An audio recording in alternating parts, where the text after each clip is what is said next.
Hello everyone, Ben Williams here from Old Tin Cup Habitat Restoration and Enhancement, and welcome to this week's Wednesday Weed of the Week. We've been touching on some very beneficial weeds in our latest episodes of this, and I figured we ought to do something that's not that common, thankfully, and it has some serious issues that rise with it. So this Wednesday's Weed of the Week is giant hogweed. Now, giant hogweed is an invasive species. It was native to the Caucasus Mountains in Eurasia, in that area. It was brought over as a garden ornamental, actually.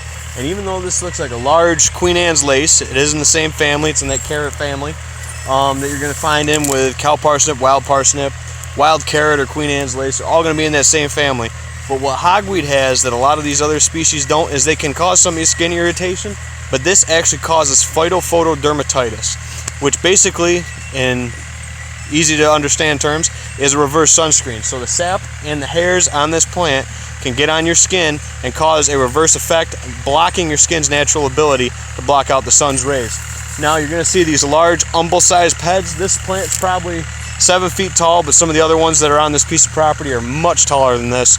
It's very common for them to be 8, 10, 12 foot tall or better. They got a lot of these umbel flowers, big, large, almost looking like something you'd see at Jurassic Park prehistoric leaves. Very serrated. And the other thing is here too, I'm going to get up in here, is you can see all the fine hairs along the stem there, and the purplish blotching that almost gets more intense as you go further and further down the stalk. So this is an invasive plant. We do a fair amount of control with this. As you can hear my dad in the background, this whole field that we're putting into a food plot right now looked like all this hogweed behind me. It's just something we have to deal with on this piece of property that we're out here hunting and planting right now, getting the corn in before this rain coming. Hopefully we're gonna get the beans in tonight too. Be planting well after dark with this, but just wanted to touch on something that is not desirable to have. And it looks like I'm a lot closer to it than I am, but it makes you stand a couple feet away from it. So giant hogweed, definitely one you want to avoid. This does respond fairly well to a glyphosate-based herbicide, as well as something like a triclopyr. I've used on it before when working with the DEC in the past, and I haven't, but this year I'm going to do some more experimenting with different chemicals. Probably try like a 2,4-D, and I actually have some younger seedlings coming up to some of my clover plots, so probably a 2,4-D-B. I'm going to try that out on it as well. So that's it, guys. Giant hogweed. If you haven't, or if you think you see it, contact your local DEC. If you're here in New York, we have a hogweed control program. I worked on it for a number of years. There's thousands of sites across the state. This is one of the largest in the state, but they're doing a great job controlling it, and they do a really good job on it. Most of this we control ourselves, but they do come in and spray around the borders and the waterways and stuff like that. But a lot of our access trails and stuff like that, they don't have the time or the budget to control that amount for us, so we have to pick up the slack and convert it into food plots. So that's one to look out for on your property. Be very careful if you see it or think you see it. Again, if anybody has any questions about giant hogweed, I'd be happy to answer them for you.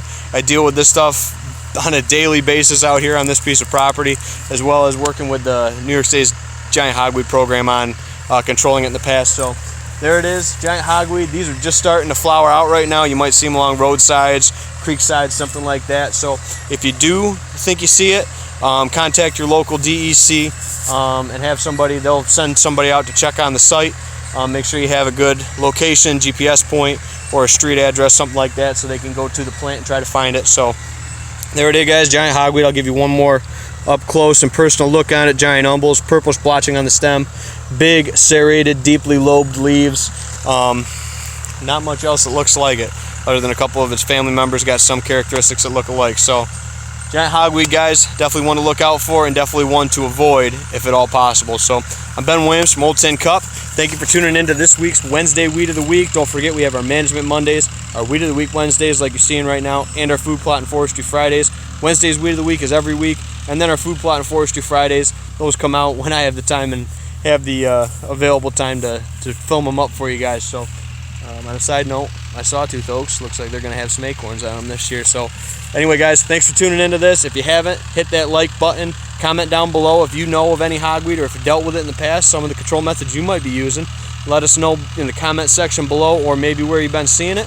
Also, if you haven't, hit that subscribe button so you get up to date with all of our new videos that we got coming out and everything like that moving forward. Don't forget to share this around for high quality information and to get the word out there about identifying species that are beneficial, and then stuff that is definitely not beneficial, like giant hogweed. So I'm Ben Williams from Molten Cup Habitat Restoration Enhancement. Dad's going to get the rest of planting.